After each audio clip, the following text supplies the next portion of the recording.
Biz bugün Ресей президентін сайлауға участокларға келдік. Бүтін коллектив білен театр бек актив. Енді ертен өк бек күші өз тауышын берді. Чөнки biz bugün келешегімізге тауыш береміз. Келесі 6 жылға еліміз тынышлығы үшін, республикамыз тынышлығы үшін, һәм енді мәдениетке, сәнғатқа зор игътибар берілді деген тілекте қаламыз. Мен Мензеле театр артисті. Şu sayılarla katnaşıma bek şartmın.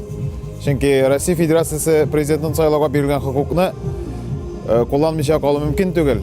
Шуңа күрә мен бу сайлауда бек теләп катнашамын. Барлык Россия гражданнарын, гомумән Татарстанны шушы зур бәйрәм белән котлыйм.